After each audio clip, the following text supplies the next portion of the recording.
I made this ad 4 months ago and it spent over 100,000 euros in Meta to this day, and it generated over 1,800 purchases. Stayed profitable while scaling, so Meta kept pushing it more and more. Hey, I'm Bernhard, founder of the Adgency. We run Meta ads across Europe and the US, scaling brands to 7, 8 and 9 figures, and in this video I'll break down exactly why this ad worked and how you can copy this and scale it yourself. So let's go. Today I want to break down a Gießwein Meta ad that looked very simple on the surface, but it's actually a really strong example of persona-based creative strategy. The ad is for the Giza Merino Runner. It's a short UGC style street interview filmed in a casual outdoor setting. At first glance, it just looks like someone walking up to a woman in a park and asking her what shoes she's wearing. But when you look closer, this is not random at all. The ad is built around a very specific vibe psychology. It is speaking to someone who wants to look stylish, but also wants to feel comfortable. Someone who does not want sweaty feet, but does not want smelly shoes. Does not want to think too much about socks and wants one pair of shoes that works for daily life, right? So the ad is not just selling a sneaker, it is selling the idea of an easy, comfortable, everyday shoe that is still looking good. And this is why this ad is so interesting, because it does not start like a normal shoe ad. It does not open with a product shot, a discount, or a polished brand message. It opens like a social content. So basically, we can see this here. Schön, dass du dir Zeit genommen hast für uns. Welche Schuhe trägst du denn da heute?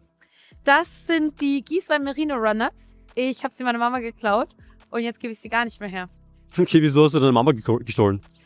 Weil sie sind aus Merino-Wolle, das heißt, sie sind super weich und bequem. Sind sogar so bequem, dass ich gar keine Socken tragen muss. Sie riechen nie. Ja. Okay, sorry.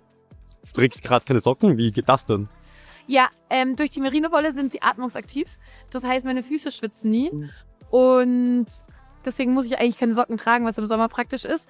Und selbst wenn, kann ich sie auch easy waschen. Okay, hört sich ziemlich nice an. Bist du gerade auf dem Weg zur Arbeit oder wann trägst du die Schuhe denn? Ich kann sie überall hintragen, was ich auch vor allem diesen Sommer mache. Ich trage sie in die Arbeit, zum Shoppen, sogar in den Urlaub. Ich trage sie, wenn ich Freunde treffe. Also das sind meine Lieblingsschuhe zurzeit. Okay, mega. Also eigentlich dann Everyday-Schuh, den du verwendest. Ja.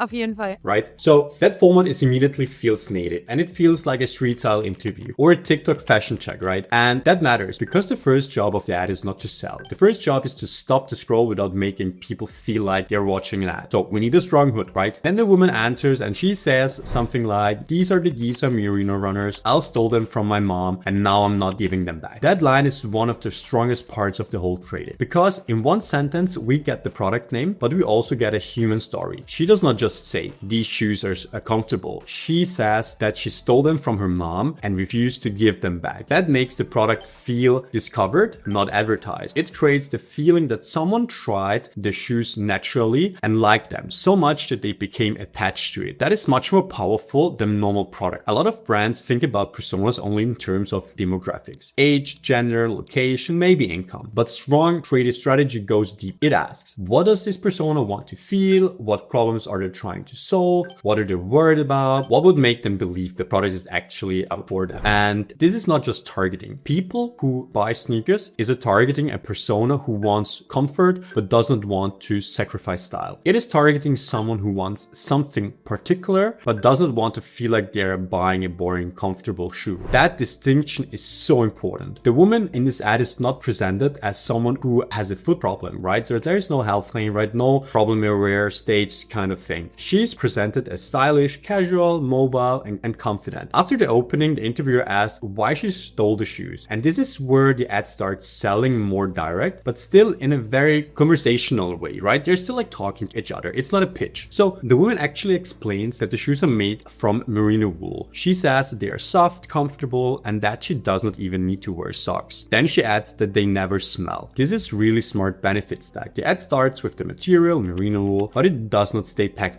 It immediately translates the material into real-life benefits. Merino wool means softness. It means comfort. It means breathability. It means no socks. It means no smell. This is so important because most customers do not buy a material, right? They buy what the material does for their life. The average viewer may not immediately care about merino wool as a technical feature, but they do care about comfortable feet. They do care about not sweating. They do care about not having smelly shoes, especially in summer, right? They do care about shoes that are easy easy to wear in summer. So the ad turns feature into a personal benefit. Then comes another very strong moment. The interviewer reacts like a skeptical viewer who would and basically says, "You are not wearing socks? How does this even work?" Right? So being very skeptical, who does not wear socks? And that question is crucial to the whole script here. So the no sock claim is powerful because it creates curiosity, but it also creates an objection. The viewer might think, no socks, wouldn't that smell? Wouldn't that be uncomfortable? Isn't that actually hygienic, right? Instead of ignoring the concern, the ad brings it directly into conversation. The interviewer asked the question for the viewer, and then the woman answered it by explaining that the merino wool is breathable, that her feet do not sweat, and that the shoes are practical in summer, and that if something happens, they're easy to wash, so they are washable. You just throw it into the washer. And this is one of the main reasons the ad works so well. It is not just listening benefit, it is following the buyer's intention, internal conversation. When a buyer thinks, do they look good? The ad shows a stylish everyday outfit. When a buyer thinks, are they actually comfortable? The woman talks about softness and comfort. When a buyer thinks, no socks sound weird, the interviewer asks that the exact question what the buyer thinks. Will they smell? And is it even hygienic? And is it comfortable? The answers with breathability and odor resistance. When a buyer thinks, where would I actually wear this? The ads answer that too. That's persona-based creative strategy. So you're not just saying random things about product. You're mapping each part of the creative to what your buyer already thinks, wants, fear, or needs to believe. The final section of the ad expands the use case. The woman says she wears the shoes to work, shopping, or holiday, and when meeting friends. This is so important because it turns the shoe, which is maybe like practical, functional, cool, into an everyday default shoe, because we want people to use that shoe every day. If the ad only said, these shoes are comfortable, the viewers might think, okay, nice, but do I need them really? But when the ad shows that the shoes fit into many different parts of life, the product becomes easier to justify. It is not just a shoe for one specific moment, it is a shoe for work, errands, travel, social situations, and daily moments. There is a much stronger purchase argument. The B-roll also plays a big role here. The ad cuts between the interview and the close-up shots of the shoes. We see the shoes on foot, we see the material, we see walking shots, we see the shape, the laces, the logo, overall style. This matters because the buyer needs to believe two things at the same time. First, the shoe has to be comfortable. Second, the shoe has to look good. The interview communicates the comfort message. The B-roll communicates the style and product quality message. Together, they make the product feel both practical and desirable. This is where a lot of brands get performance creative wrong. They either go too functional and the ad feels boring, or they go too lifestyleish and the ad does not explain why the product is different to many other products. This ad generates over 9.1 million impressions, more than 200,000 outbound links, more than 100k landing page views, and over 1,800 purchases. So those numbers are strong because the ad is doing multiple jobs at once. At the top of the funnel, it stops the scroll with a native street interview format. In the middle of the funnel, it explains why the product is different, and at the bottom of the funnel, it reduces objections and it gives the viewer a reason to click through and consider buying. So the lesson here is not just make more UGC ads, that is too surface level. The real lesson is start with the persona before you start with the format. If I had to summarize why this ad performs so strongly, I would say this: it sells a functional product through a believable social interaction, but underneath that casual format is a very clear understanding of the persona, and that's why it works. And for any brand trying to create strong performance ads, this is the key takeaway. Do not start by asking what trend should we copy, start by asking what is this internal conversation happening our customers have. So if you take one thing away from this, winning ads are built to scale, and this is the exact reason why this ad worked. My entire approach is built around persona-based creative strategy. Because of that, brands that work with us have seen an average 20 to 30% drop in CAC while scaling their revenue. If you're a brand spending over 100k a month on ads and you want creatives like this in your account, click the first link in the description, book a call with me, and if you have any questions, just leave a comment. I will reply to you. See you in the next video.